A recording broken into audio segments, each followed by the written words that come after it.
Yo, what's up guys? Grady here with Grady's Gear. And before I get into this video, if you're not subscribed to my YouTube channel, I recommend that you do. I upload videos every single week, and I am at just past 750 subscribers, trying to hit 1,000, and that's my goal right now. So if you're not subscribed and you like knives, you like EDC gear, consider hitting that subscribe button. It helps more than you know.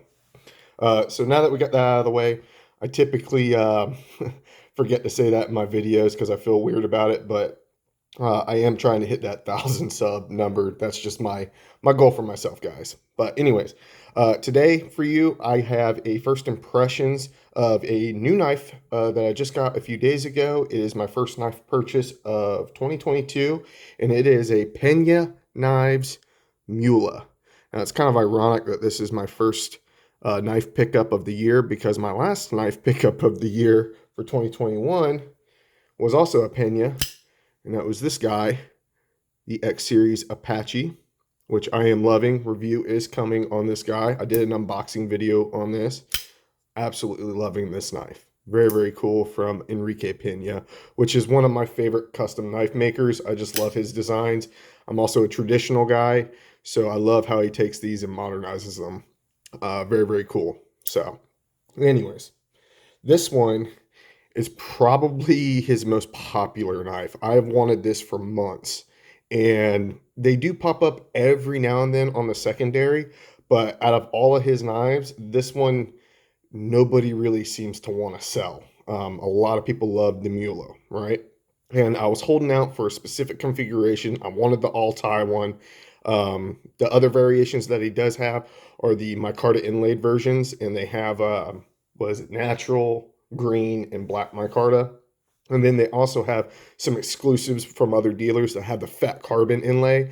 Really like those as well. But this is the one that I really was gravitating towards because I love the monochrome look.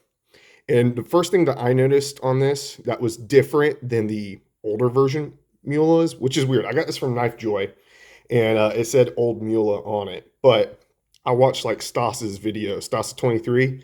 I watched his video on his Mula that he did about a year ago, because I think that's when these come out, was about a year ago. And his has like a gold pivot ring right here, pivot collar around it.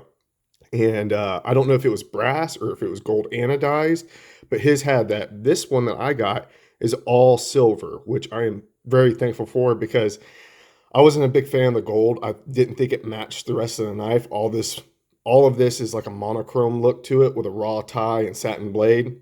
I just thought the gold kind of threw it off, and I really like that this came with a silver pivot collar on it.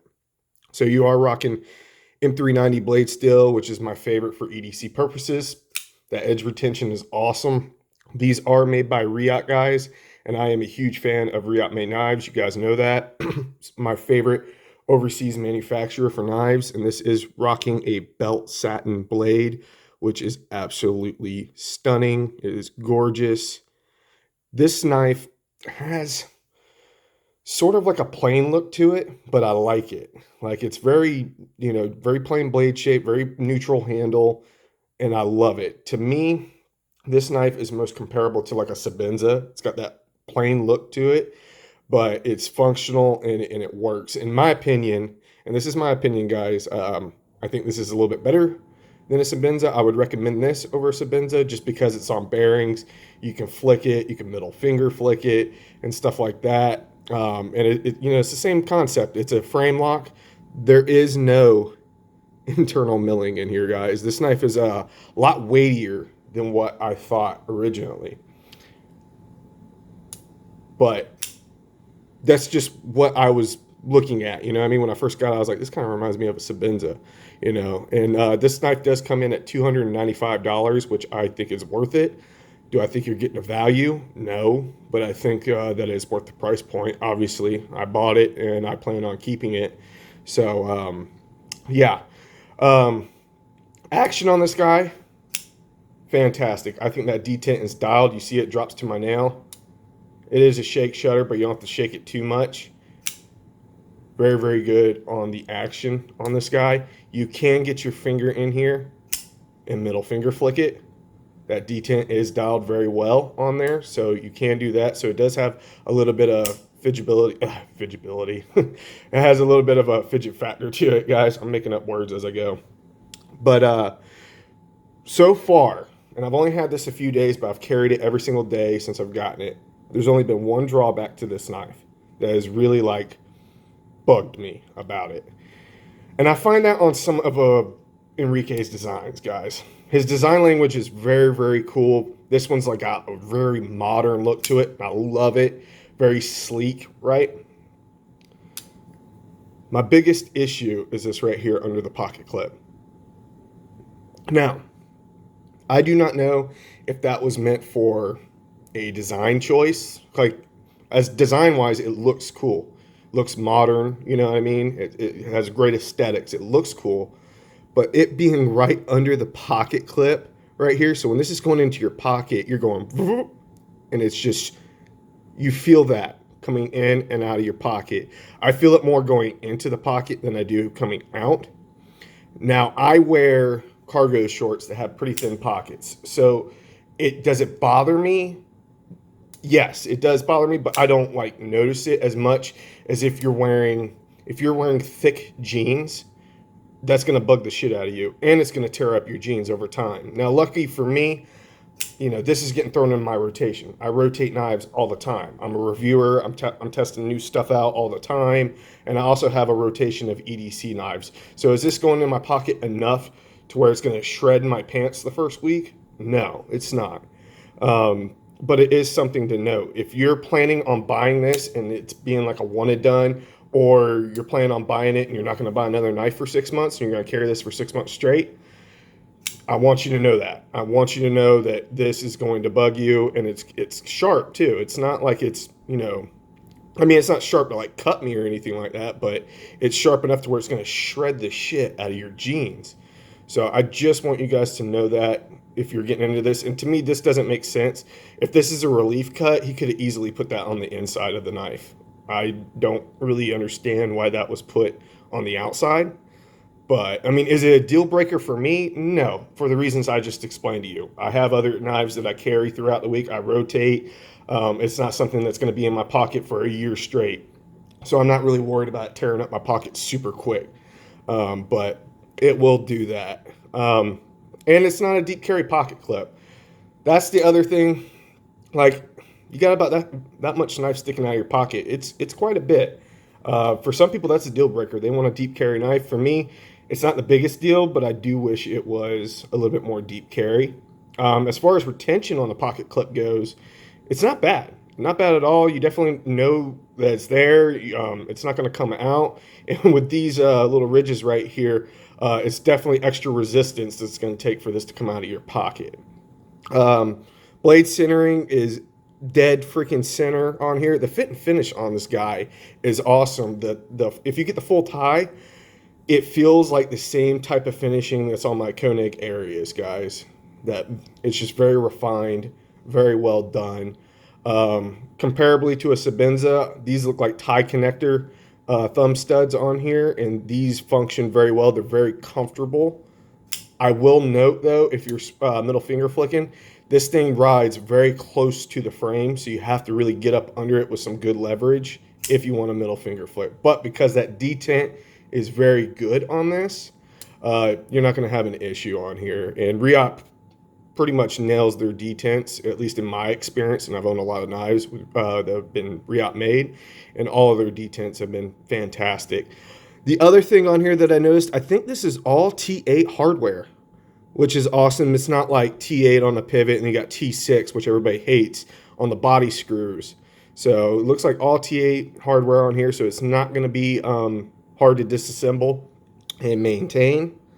Like I said, there is no eternal milling on here, so this is slabs of titanium. So it is weighty. I think it comes in like 4.5 ounces or just over 4 ounces.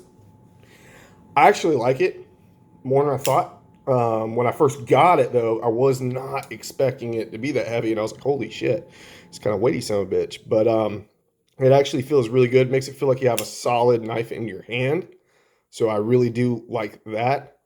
One of the things that I do not like about it, other than those ridges up under the pocket clip, the jimping on here, guys. So it's got the really fine jimping. It is very functional to where it grips. I'm not a fan of jimping. I'd rather not have it at all. I'm not using my knives in a manner where I'm really bearing down on it, at least not on my EDC knives.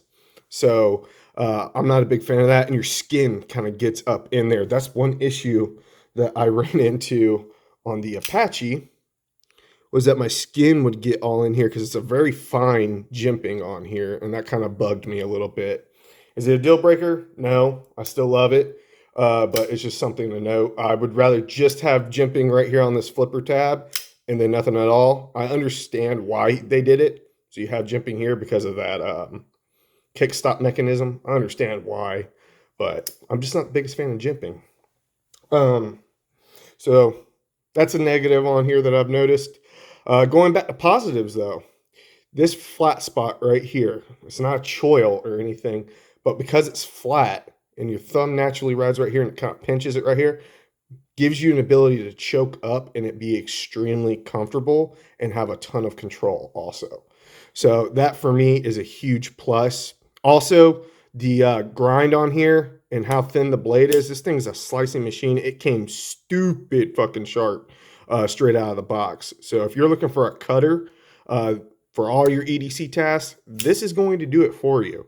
I mean, it's going to do it, and it's going to do it very well. I do wish it had a little bit bigger of a plunge grind right here for sharpening, but that's just a pet peeve. You have a beautiful swedge right here that really makes it look nice. They also have a like modified sheep's foot or a sheep's foot blade version of this. Really like that one as well, but I want the sheep's foot as well to go with this, but I really like that drop point blade. Just very simplistic. That's what this is. Very simplistic. Great EDC blade. Just a no frills. It is a thumb stud, but just super. I like it for its simplicity, but it's also got like this elegance to it. Looks very sexy. That monochrome look I absolutely love. So overall, guys, out of a 10, and 1 being the shittiest knife ever and 10 being the greatest knife ever, I'm going to give this an 8.5, which is pretty good. The only knocks that I really have, the biggest knock that I have on it is this right here, and that's because it messes it up functionally for me. Is it a deal breaker? Is it going to make me want to sell it?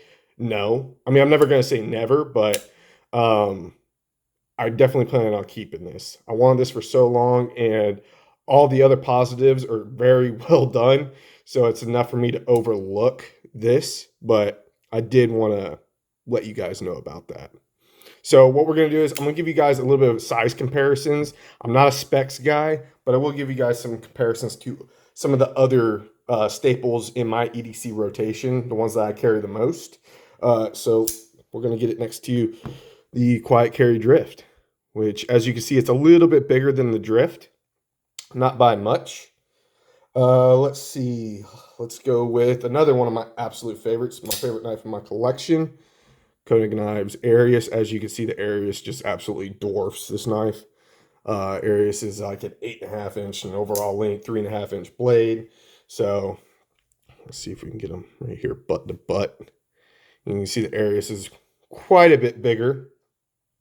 Another one of my absolute favorites, Something Obscene Company J-Cape.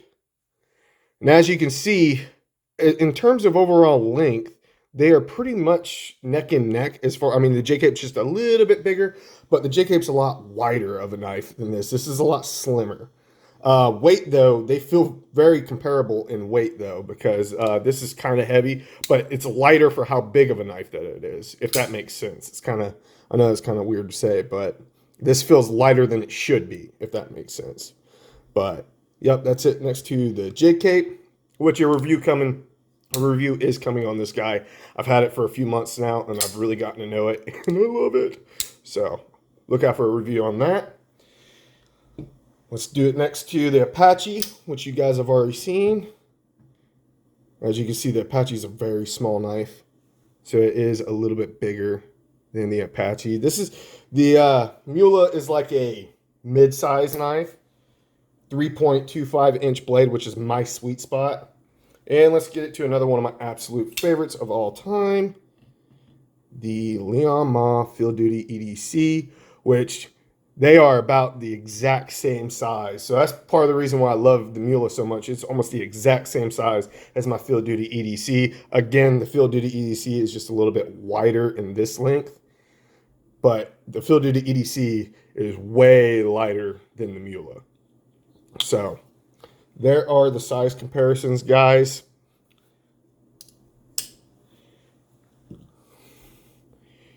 And that drop shot action is nice, guys. It goes directly to the nail. I haven't done anything to this. I haven't put any KPL or anything in there. It came out of the box like that. Like I said, the action is just phenomenal. So that is going to be my first impressions of this guy.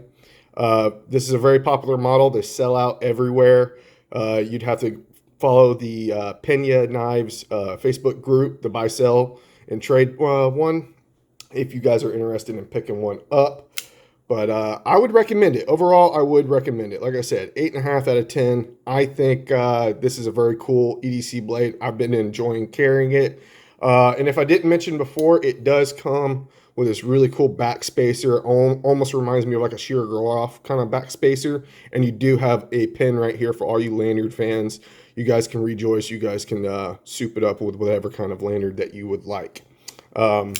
But yeah, guys, that is my first impressions of the Pena Knives Mula. Very, very cool EDC blade. Very sexy EDC blade, in my opinion. And that's going to do it, guys, for this one. I hope you guys enjoyed this video. Please don't forget to like and subscribe if you like content on knives and EDC gear. So that's it, guys. I hope you guys have a fantastic day, and I will see you guys in the next one.